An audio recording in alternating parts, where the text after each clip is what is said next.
kotalabaya shando yasika yazobrere fare witwa imana kotalabaya shando yasika hayazobrere pere wirishego abapfumu bihane abatinganyi bihane haya kotalabaya shando yasika yazobrere kuko imana yibutse ingumba zigiye kubohoka kuko imana yibutse abakobwa bagumiwe babuze abagabo bagiye kubona abagabo haya kotalabaya shando yasika haya zobrere imana yibutse imbabare zimaze igihe zibabaye abarwayi mu bitaro hari ikimana ikoze hekotalabaya shando yasika yasobre helelebo yasika do pere wirishego ndajya nkubwira ngo mwegere imana kuko umunsi w'Uwiteka umunsi w'Uwiteka uri hafi umunsi w'Uwiteka umeze nk'umuhindo ureze ugeze hafi ariko ugiye kwihana akaba birimo neza hazabona ubugingo buhoraho kuko ubugingo burakorerwa ubugingo buraharanirwa hayakotalabaya shando yasika haya sobrere mugarukira muve mu byo mwari murimo kuko Uwiteka hari cyakoze hari cyaremye haya kotalabaya shando yasika ya sobrere ndajya mbabwire ngo Uwiteka arabibutse kandi yibutsa abantu bose muri rusange haje guhemba no guhana kuko buri wese ugiye kuba yitwara neza Imana iramurengeye iramutabaye shalom shalom shalom shalom shalom amen amen. Tuhuje mu izina rya Yesu Kristo amahoro y'Imana abane namwebwe mudahwema kudukurikirana kubahetsa official. Reka tubabwire ngo amahoro y'Imana nabane namwe. Reka tubwire abantu bari hanze mu bihugu bitandukanye, reka tubifuriza amahoro y'Imana ndetse tunyarukire mu Rwanda.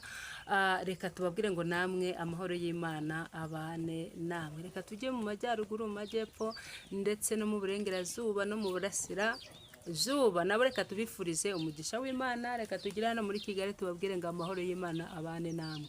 Reka tunyarukire mu bitaro, abantu bababaye bafite intambara, ibibazo, ibigeragezo, abo bose reka tubahumurize tubabwire ngo nimwihangane, imbaraga z'Imana ziracakora kandi burya Yesu arimo agenda akora imirimo n'ibitangaza. Hanyuma rero ntimwibagirwe gukora subscribe, like ndetse na comment. Iyo mwaduhaye comment tumenya ibyo tuvugurura. Hanyuma rero reka tubasabire umugisha mwebwe muharanira gukanda akazogera. Imana ibahe umugisha.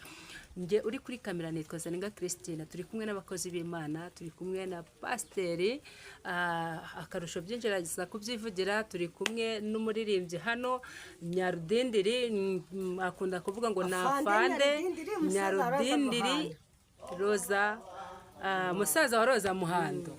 Hanyuma rero murababona bafite ubwiza bw'Imana, reka ibindi babyivugire. Muraho neza?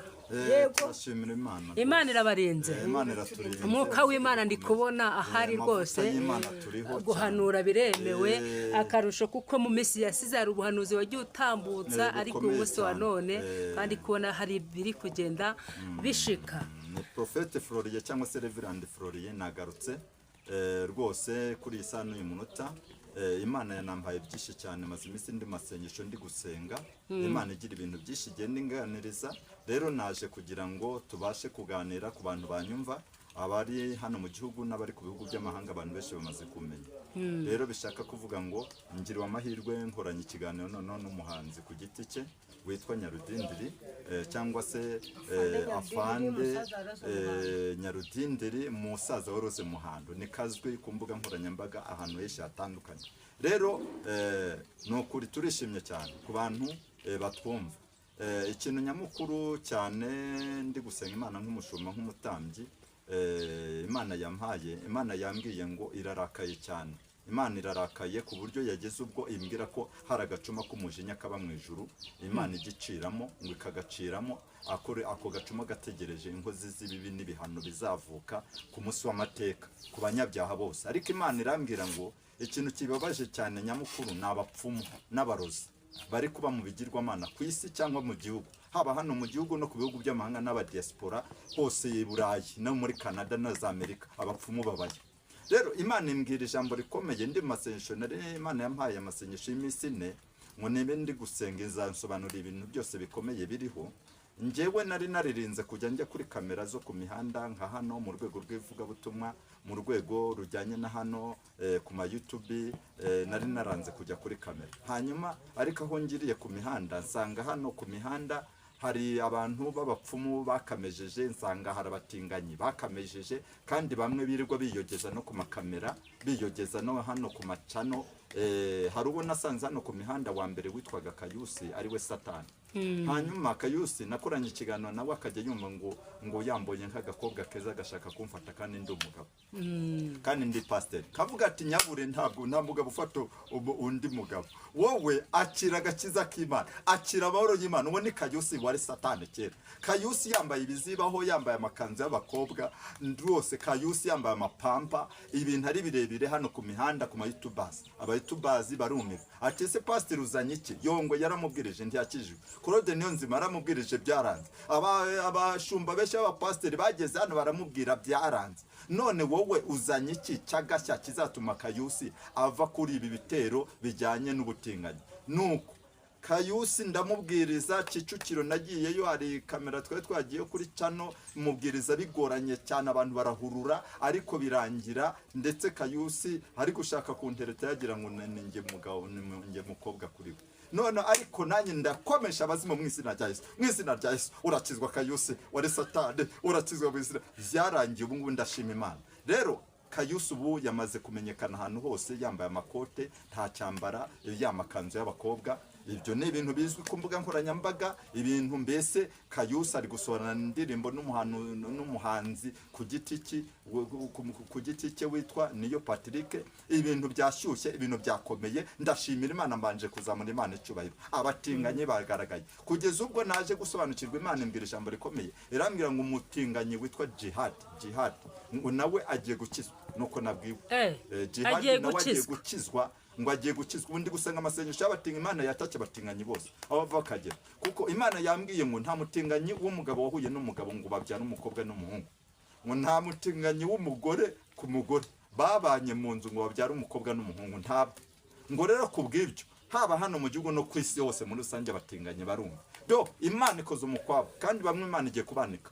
ibashyire ku mugaragaro hanyuma mu bapfumu rero niho ngeze mu bapfumu uwo yahereyeho wa mbere nari maze iminsi ndi gusenga narabivuze cyane umuntu witwa umupfumu witwa Sarongo nageze ku mihanda ndavuga ati Sarongo Imana ikuntumyeho ku makamera ndikuntumyeho ngo nzi wawe wiri gufata inkoni uyitunga abapasiteri baje kukureba ngo ni inkoni wakuye mu bakurambere warangiza ukayitunga n'ihene zikabandagara zigapfa ukayitunga inkoko ukayitunga inkwavu ukayitunga iki ngo izo nyama gahindukira kaziri rero Imana yari yambwiye igihano gikomeye ngo umuntu witwa Sarongo ngo Imana igiye kumuha igihano imwana kimugira kabarore Sarongo nicyo kimenyetso ngo mpawe ngo abapasiteri benshi bagerageje kujya kumubwira ntibumva ngewe noneho nta nubwo binimbiye ko ngiye mpura nawe no kuvuga ngewe nahagaze kuri kamera mubwirira iyari ntaranahura nawe n'ubu nta nimero zingira uyu munsi wa none ari mu gihano cya gereza yageze muri gereza bishaka kuvuga ngo kiriya ni ikimenyetso cya mbere Imana imuhaye Sarongo Imana yashaka ko akizwa ku ngufu z'Imana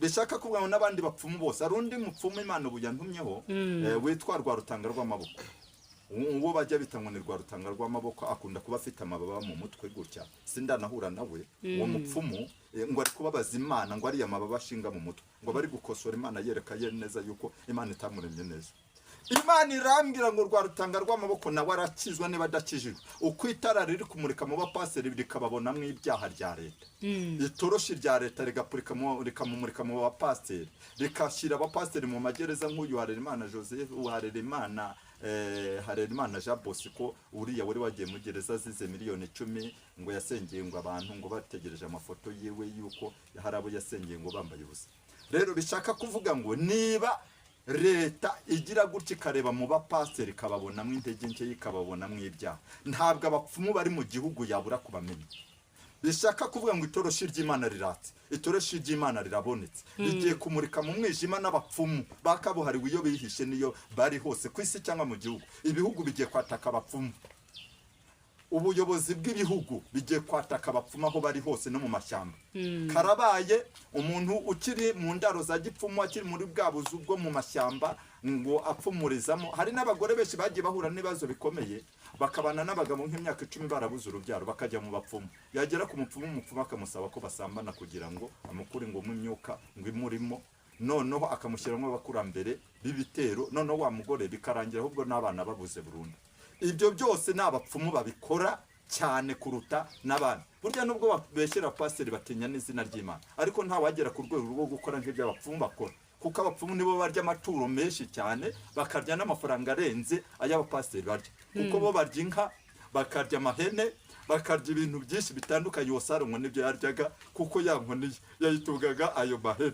bishaka kuvuga mu yandi magambo Imana ifite agahinda irababaje. Heko talabaya shando yasika yasobere ndaje nakira umuhanzi Nyarudindiri ariko ngewe ndi mwifuhe rikomeye cyane. Nge ndi mwifuhe rikomeye nta mikino mfitiye abapfumu n'abatinganye. Mu izina rya Yesu murakizwa nawe mudakijijwe Uwiteka Imana ishobora byose. Ejo bundi ndi mu masengesho rero mbona ijambo riri muri Yoweri ibice 2 rivuga ngo umunsi ukomeye w'Uwiteka uraje ngo kandi umuhindo wawe ugeze bugufi ngo umunsi w'Uwiteka ugosa abagabo ugosa abagore ugosa abasaza ugosa abakecuru ugosa abakobwa n'urubyiruko ngo umunsi w'Uwiteka uraje. Imana iramwe ngo nimbira abantu bose biyarure ngo buri muntu wese yiyarure ngo kuko umunsi w'Uwiteka uje ngo kandi ngo nibuje. Imana nta mubifitiye abantu no kugumya baba mu bigirwamana no mu byaha ngo Imana kuko yabirambiwe ngo ari kuwumvira vuba cyane akavayo akava mu mwijima arimo akaza mu mucyo ngo Imana igiye kumutabara. Imana igiye kumugira neza. Rero Imana irambwira ngo hari icyo Imana igiye gukora.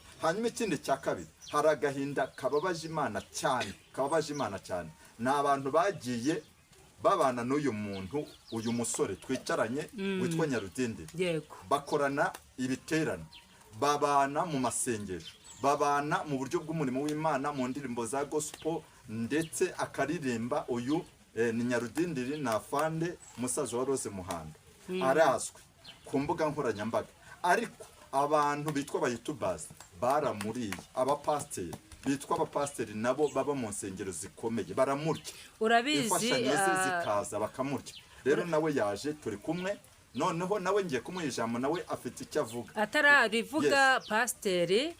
Imana iguha umugisha. Urabizi ko mu minsi yasize wampamagaye ukambwira ngo nguhuze na Nyarudindiri. Uyu munsi wa none nabahuje bivuga ngo Imana yari yagutumye kuri Nyarudindiri cyane. Kandi nshimiye iyi channel yitwa Abahetsi official. Imana imaze iminsi yimbwiraho ibintu bikomeye yimbwira ko Imana ifiteho umugambi. Imana yageze ubwo imbwira ngo hari abazungu bageze muri 3 nabonaga mbona baza bafite ibintu bimeze nk'amabuye y'igiciro cyinshi ya zahabu na za diyama. Hari nyuma mbona ya mabuye y'agaciro barayaguhaye ariko mu kujya kuyagurisha wo yagurishaga mbona avuyemo amafaranga menshi atagira ingano. Nibwo nabonaga Imana iguha studio nini cyane ahubwo nari naranakubuze ngira umugisha kuba nkubonye. Mafite byinshi mu mutwe yo ndi mu masengesho nsenga ye mafite byinshi nsengera igihugu nsengera isi yose muri rusange n'abadiaspora no gusengera abantu bagumiwe b'abagore cyane b'abakobwa babuze abagabo ngasengera abantu b'abagore babuze imbyaro mu ngo abapfumu bagiye bazengereza nyine babariye ibyabo kandi bikarenga n'ubundi ntibigire icyo bitanga. Rero abo ngabo n'Imana igiye gutabara igiye kubanura ababyara ingumba zibyara abakobwa bagumiwe babona abagabo bafite imyaka nka 35 40 45 nk'uyu musore amaze. Nari ngiye kukubwira ngo uri kumwe n'umuhanzi ukomeye cyane ariko nawe utarashaka ukeneye umugore mukanya araza tubwire n'igihe azazanira umugore umushigikire cyane. Kandi uyu ntabwo ari ibanga ngiye nsengana nawe igihe kinini akavuga ko kwizera kumwemeza yuko azarongora umuzungu w'umukobwa. Umuzungu w'umukobwa niko kwizera kwe. Rero ubwo tunari kumwe birahari ngiye tugiye kumuha ijambo nagira icyo bivugaho. Yaravuze uti nge nzarongora umuzungu w'umukobwa ariko ndagaruka ku bantu bamuriye. Ndagaruka ku bantu bitwa abayitubazi batagira imbabazi batagira impuhwe. Ndagaruka rwose hano ku Bahetsi official ndetse nanjye ubwanjye nk'umushumba. Imfashanyo zose zizamanuka ku rwego rwa Nyarudindiri tuzabifura dutsinde ikizami twereke n'abakunzi biyicana babibone ni Burayi n'abadiaspora babibone neza yuko hariho abantu bagifite umutima utandukanye n'uw'abandi bantu. Rwose Nyarudindiri bajye bamwohereza amafaranga yo kugura imyenda bamwohereza amafaranga yo kurya bamwohereza amafaranga yo kugura amasabune ngo yojyake ajye mu biterane ajye mu nsengero bamwohereza amafaranga yo kugura moto yajye mutembereza akabasha kujya mu giterane. Barayarya ba Brazil barahari bo kuri zaburi nshya ngo baramuriye n'abarene muri ndahabi baramuriye. Hanyuma undi muntu akunda kwikoma mu bashumba ni umuntu witwa Bishop Masengo yagiye yitangisha amafaranga atagira ingano atari makeya mu biterane kubw'uyu muhanzi witwa Nyarudindiri Afande musaza wa Rose Muhando bakamurya. Rero bakamurherezwa amafaranga hafi miliyoni 7. Yes. Abari bahari babona Nyarudindiri komereza nta kintu abonye bahita babishyira hanze rero nabyo nareze muhando ikige bwa mbere rimwe arongera agaruka bwa kabiri nibwo wari umuntu wo muri Amerika wohereza amafaranga ayacisha kuri abo banyamakuru hariya ku rusengero kuri Fosekweya hafi miliyoni 7 ziba zirariwe kwa Bison ikigeze kimara kuribwa rero nibwo baze kuzijisha umwabwira amasenga ati Nyarudindiri arimo kugenda n'amaguru ava Kacyiru ibyo byavuzwe ako kanya mu giterane Roza Manda turi kumwe ati noneho turebe ukuntu tumushakira ukuntu yajya aratega kugira ngo aze ubwo baritanze ako